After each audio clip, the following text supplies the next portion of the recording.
So you think you're a Christian? Well, what if you're actually a witch?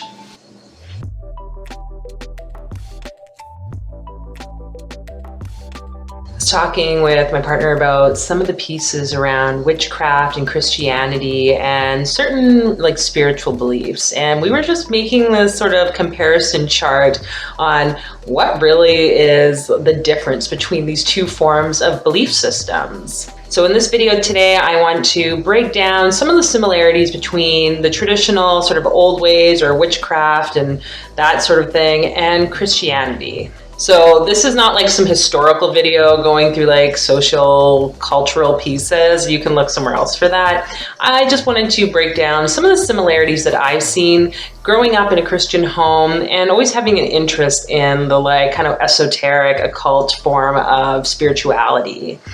And whether you identify as a witch, Wiccan, with the craft, just have an open mind to this. And I don't mean any offense by what I'm saying. I just think it is really important that we understand, instead of judging other people and their beliefs or their practices, that we look at what is really underlying all of those practices. And we already know that much of the kind of history of Christianity was taking concepts from paganism or these earth-based practices such as Christmas, Easter. A lot of these holidays that we engage in from a Christian lens were actually brought forth because of pagans at the time in the hope that they could convert them to Christianity. The interesting thing is that it says many times in the Bible about people practicing witchcraft or going to fortune tellers and how that was not a good thing. You see this in Leviticus 20 and Leviticus 19. There's quotes talking about this. Also in Deuteronomy 18 and Isaiah. So for a long time, the church has demonized people practicing certain types of beliefs or rituals, practices that they've used to connect themselves to their spiritual well-being. But now is the time, I think, for us to kind of own back a lot of those pieces and understand that we too can build a relationship with our divine intelligence, with what lights us up and what provides us that sense of security and support. It's interesting because the church has demonized many people for falling in line with anything magical, anything alchemical, anything really to do with manifesting, which really is what prayer is if we think about it, but dare I say that. So what are some of the practices that have similarities to Christian beliefs and within old sort of paganistic, is that a word? Witchy sort of ways of being? First off, I want to talk about candles. Now candles, you see them in the churches, those beautiful lit up things. People will go to a lot of Catholic churches and you put a donation in to go and light a candle, praying for your loved ones, setting an intention, whatever it might be. The funny thing is in the witchy world, we have something called candle magic. And that is basically the same thing, except you might spend a bit more time really putting your intention, directing your will into a candle. Some people might carve or etch on the candle, whatever their intention might be.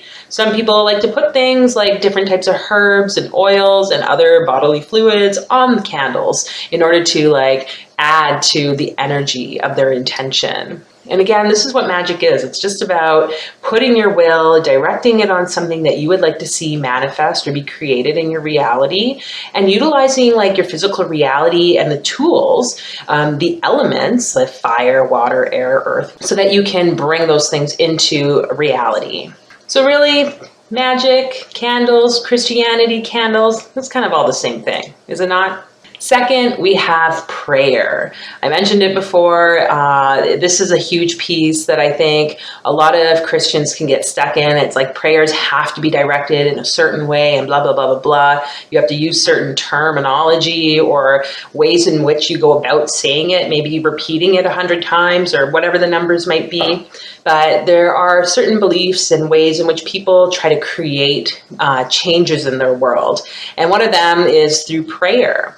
And the novena prayer is one, I believe it's mostly used within Catholicism, where you will have to say a prayer to a specific deity or specific representation of you have Mother Mary, you have the archangels, and you would have to say it for so many days at a time with a specific intention to achieve something. So I'm not going to go into all the details of that because I really don't know from the lens of like Catholicism how it works. But I remember talking to a coworker who had used a novena to like sell a home, and she was like just praising how that had helped her, even though she didn't really consider herself like a devout Catholic. Another interesting thing about prayer is how it even says in the Bible about how in the beginning was the Word and the Word was God.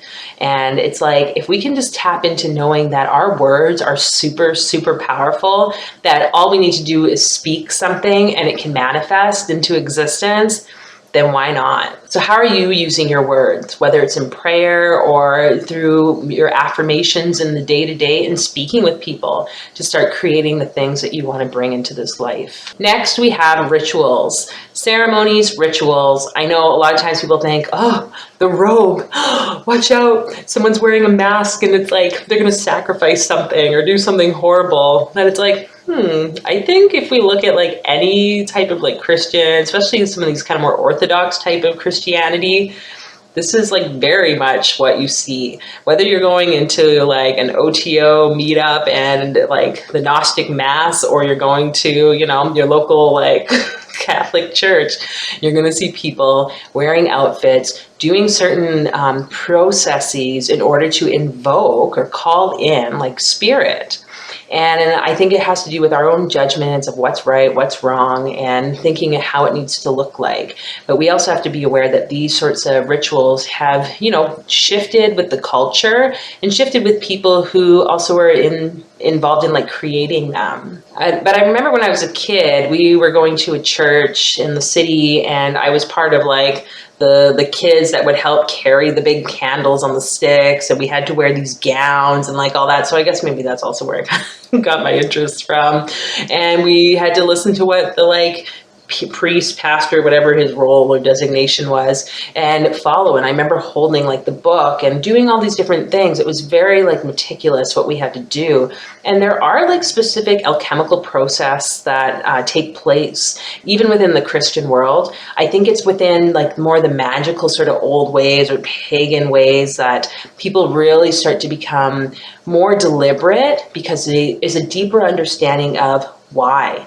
And not the sense that the priests don't know. I think that's a lot of why they go into like theology and different learnings. It's like you learn how to do that, but the difference is within the church system, all that information has been kept only within people who are in that role of leadership and away from like the common folk. Whereas within any form of like paganism or other forms of like esoteric, occult sort of practices, it's like a lot of times you give that knowledge to people so that they can then take that, do what they will with it. So really, ceremonies, rituals, it's about set and setting. How do we create the space? That's all that we're doing. There might be different colors and different tools that are brought in, but oftentimes it does utilize a lot of like the elements of, you know, those 4 elements that represent all of our humanness in this universe. Next, we have the angels. Now, the angels are actually something I've been calling on more, which is, I guess, kind of weird because you would think it's about God, it's in the Bible,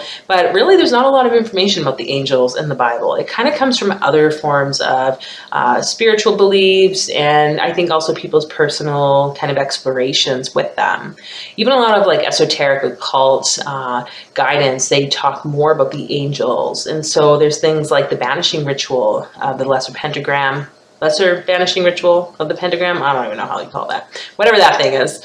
You know, we call in the angels, the archangels, to support and create like the container or that safe space. So I always say, tune into the archangels. They've got lots of different healing potential, especially when we look at things like the Kabbalistic tree of life. All those different Sephiroth have a different archangel represented in there. And it's really kind of fun to play with that and see what energies they hold and what type of support they can bring into your life.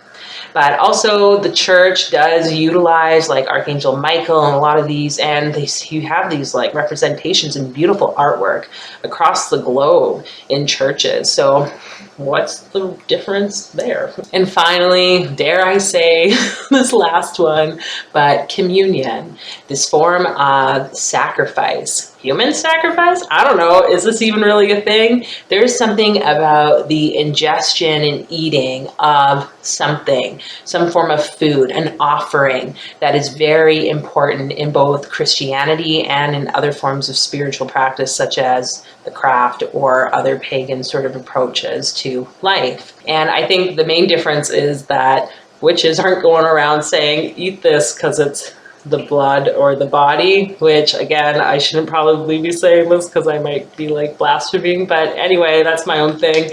I've always kind of considered like, oh, like, why is that okay, but other things aren't okay? Maybe that's just a ponder for you as you go through your day today. That's pretty much all the things I wanted to list on this video. If there's anything else that you've noticed is maybe a comparison or a similarity that you would like to share, please feel free to do so in the comments. And if you haven't already, please subscribe to the channel and share by sharing this video out to the world. I think it's important we educate ourselves, and sometimes we get stuck in like our ways, and I'm obviously open to hearing what you think about this. But yeah, let's try to be like friendly and non-judgmental as best as we can. So I will catch you all in the next video, and I hope you have a fabulous, fabulous day. Bye.